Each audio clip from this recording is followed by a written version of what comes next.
time we have. Welcome back. Today we continue to explore Sikh, Northern India, Kangra, Dogra history. Just wanted to start off with a story of how I approached Kangra Fort. I actually visited this fort. It is amazing because you know why? From the outside, it looks like a generic fort. Like you literally could not tell if it was like in Europe or in India. And then once you go in, there are temples. There are temples inside the fort. Even though there was no priest or pujari there doing like homa, but you could still like marvel at the sculptures, which was quite amazing. Great intellectuals and tantriks blessed this land of Dogras. So some claim Kangra as part of Dogra because like the famous general Zorawar Singh was actually from Kangra, but Dogras claim him as Dogra, so it's a fluid situation. During the reign of Raja Amritpal at Basholi, Pandit Nat, the courtier and the great mathematician and astrologer of magnitude, invented an almanac popularly known as Bilawari Panchang, which became popular among all the hill states of North India. Pandit Nat was the author of 42 manuscripts and several mathematical formulae. He was a popular astrologer and could predict the future of a person with details of days and minutes. This is why general education is not really culturally ingrained until secular India became a thing. Even nowadays, like mostly people get higher educated or just stop at like 8th grade, 10th grade. College is not necessary unless you can predict somebody's birth and death to the minute. He predicted the death day of Raja Amritpal successfully. In the same way, Pandit Ved Pati was a great scholar of repute of Vedic literature. He commanded respect among the great pundits of the country during the beginning of this century and was venerated by the royalty and the commoners alike for his intellectual wisdom. He was raised to the rank of Guru of Maharaja Pratap Singh for his profound knowledge of ancient literature and Tantra. Bawa Yamuna Das was a great tantrik who impressed the royalty and the folk with his miracles. Kavi Datu was a man of letters and was a celebrity in the court of Maharaja Ranjit Dev of Jammu. He created some very beautiful poetry both in Braj Bhasha and Dogri. Braj Bhasha is similar to Hindi, earlier in development, and then Hindi was like more modern in the 19th, 20th century. Allah Raka Khan and Pandit Shiv Kumar are the two world-renowned instrumentalists in the field of tabla and santoor who became legends in their lifetimes. From Dogra Legends of Art and Culture by Dr. Ashoka Jerata. There was like a prominent Dogra general under the service of Shah Jahan. He also mentions it. The origins of the khalsa when sparrows became hawks. The creation of the khalsa, 1699 ? This is by Dr. Purnima Dhawan. Late in the 17th century, a large group of Sikhs gathered in the town of Anandpur to pay respects to their religious leader Guru Gobind Singh during the annual Baisakhi festival. The Sikhs, literally disciples, when you search how to learn in Hindi or Punjabi, it is like the same characters with minor differences. So to learn about Gyan is a Sikh. The Sikhs were a community that venerated the compositions of 10 gurus who had emphasized meditation on the divine name, Satnam, as a path to salvation. Some also say Ek Omkar Guru or Ek Omkar Guru.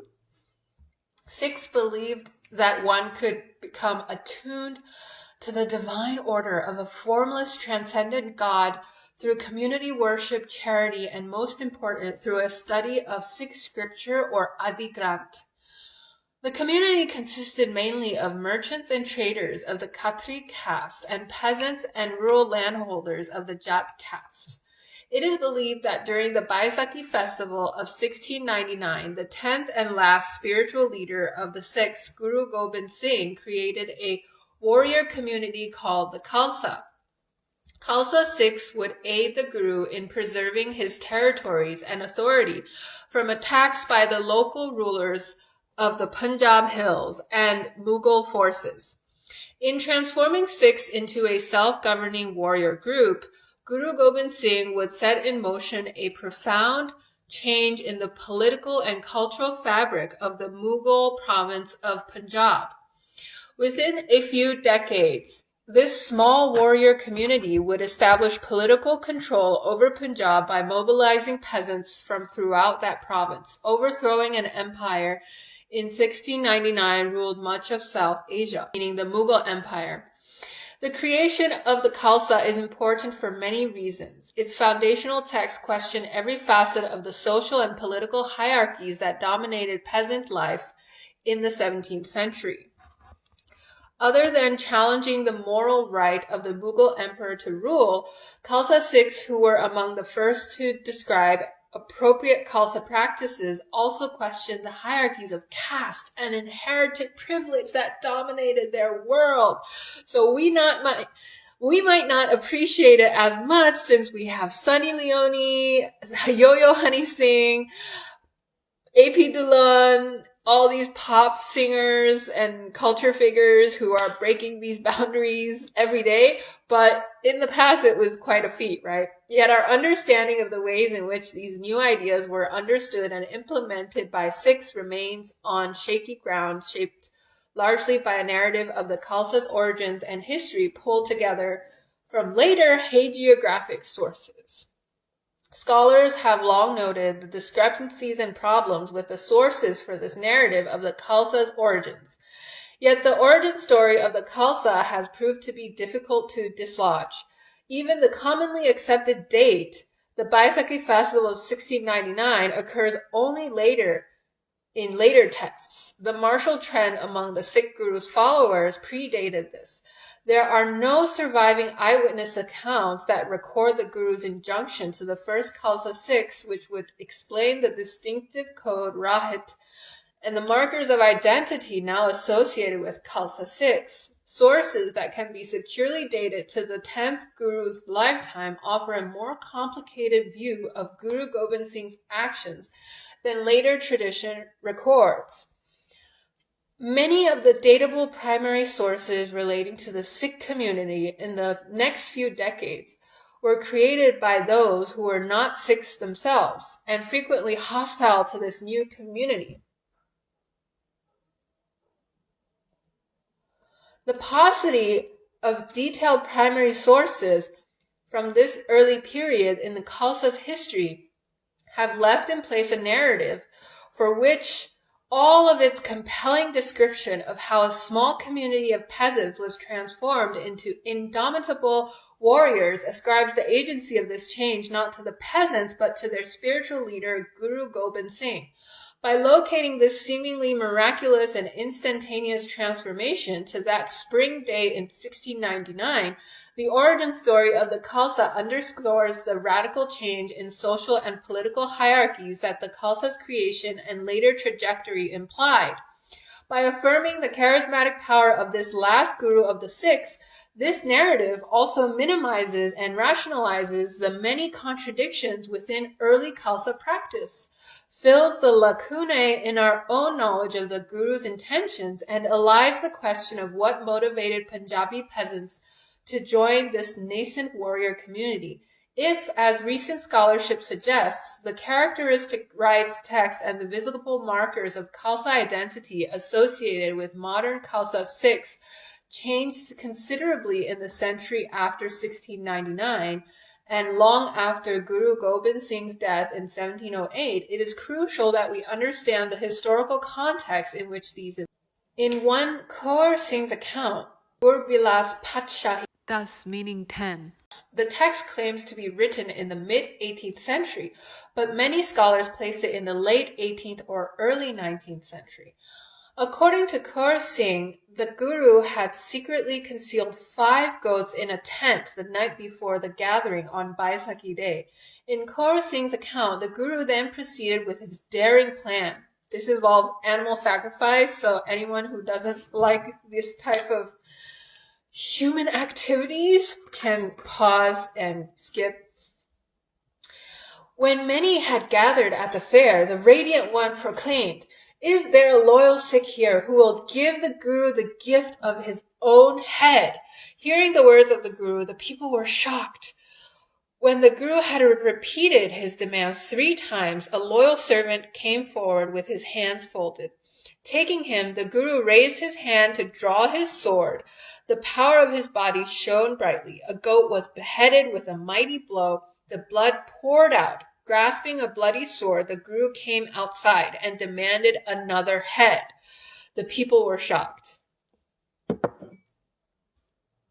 In a similar manner, 4 more men of different castes were escorted into the tent, and as 4 more goats were slaughtered, the blood flowed. The crowd became distressed, and some even speculated the Guru had become mad.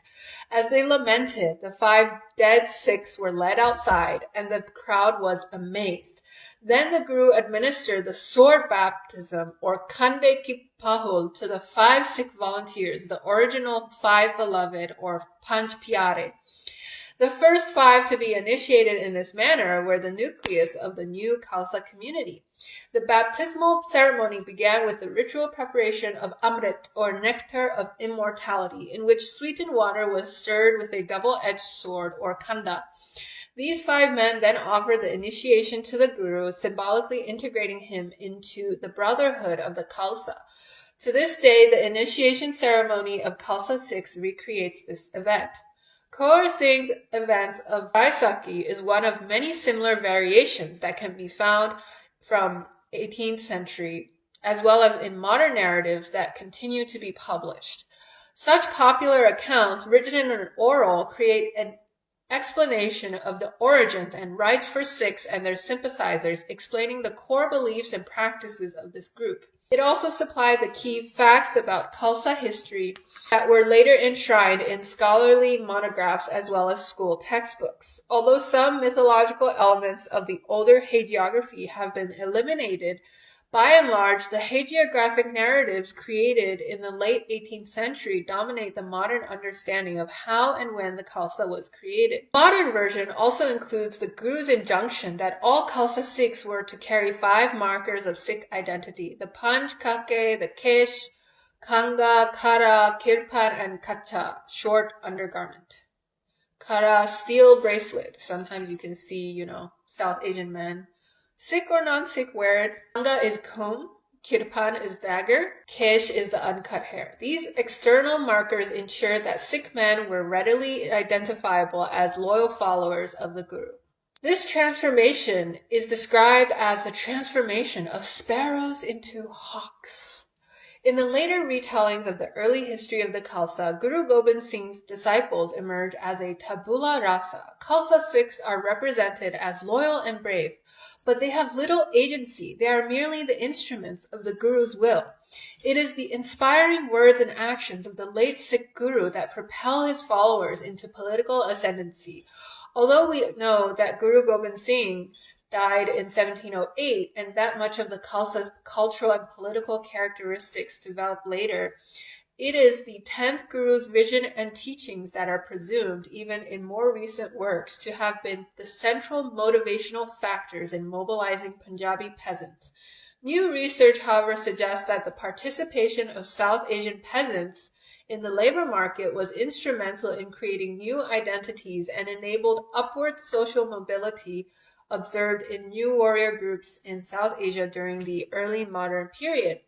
Building on the works of these scholars, this book seeks to re-examine the early history of the Khalsa Sikhs.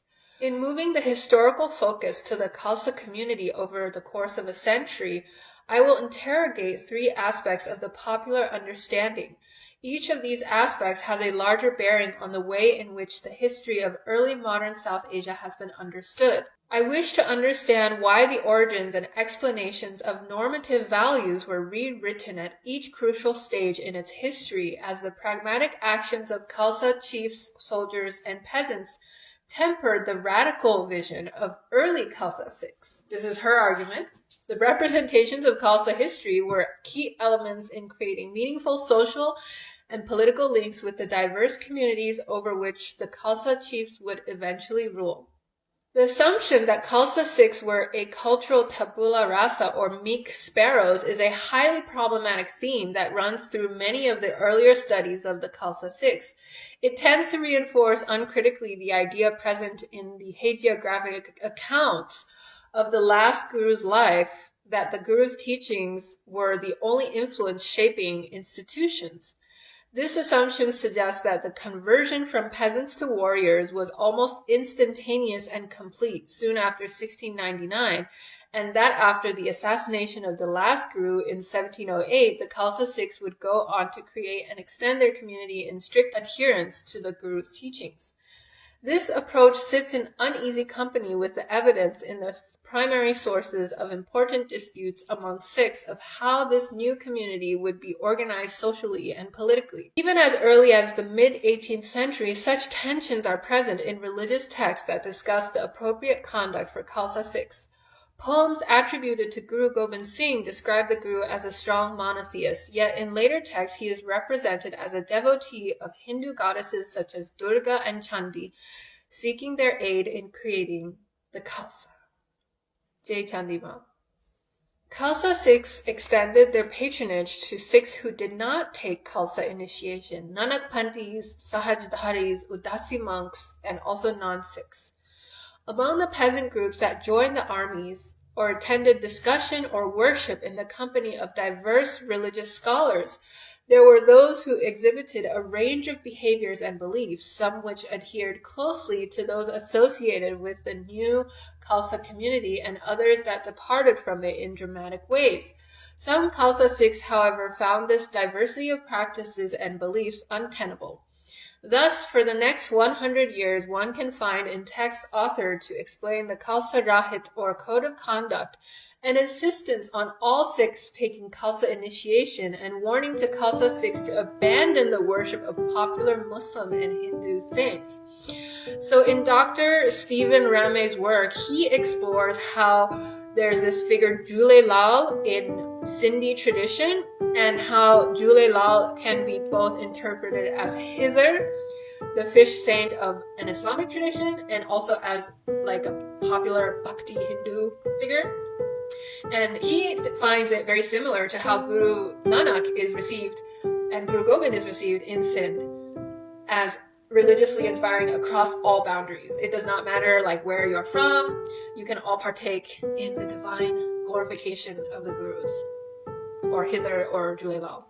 Sikh chiefs throughout the 18th century would have to negotiate a fine balance between asserting individual sovereignty and acknowledging the right of the community to curb or censure their actions. Threats of social boycott by the Khalsa or by kinship networks opposed to new practices restrained the individual practice and choices available to these chiefs, relying on the kinship networks of their own caste and clan groups for local support. Individual chiefs forged an inclusive culture in their courts and camps that spread Khalsa practices to all parts of Punjab while simultaneously broadening and transforming them. In attempting to legitimate their status as warriors and rulers in the eyes of multiple constituencies, Sikh chiefs borrowed from a plethora of existing traditions, such as those of Jats, aristocratic Rajputs, and even the Mughal courts. Punjabi peasants frequently put their own stamp on Khalsa culture in ways that scholars have only begun to identify. The mobility of the military labor that Sikh peasants offered to Khalsa armies and their insistence on respectful treatment as fellow Sikhs meant that the Khalsa armies could never function in a more hierarchical fashion of Mughal regiments or Rajput forces of the same time. The evolving religious discourse of the Khalsa validated the right of the Sikh peasant soldier to claim a share in the status and privileges of chiefs. through texts that viewed the monarchical trappings of the new Sikh courts as evidence of moral corruption and egoism.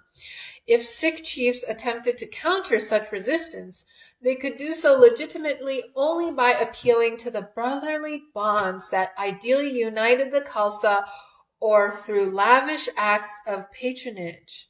Similarly, the acceptance or refusal of the new Khalsa practices by peasants not only inspired much of the Khalsa textual production in this time period, but also appears to have led to a gradual accommodation of non-Khalsa practices. After 1799, numerous Sikh kingdoms of the 18th century would be replaced by a single empire that exerted its own significant political and cultural influence. The Khalsa would retain its dominant position within the Sikh community, particularly in political affairs. However, at no point during the pre-colonial period would Khalsa and Sikh become interchangeable terms, as they would in the 20th century. And there are other scholars who work on the 20th century. I'm not really interested at this point. I'm going to read more from Mr. Khushwant Singh's work.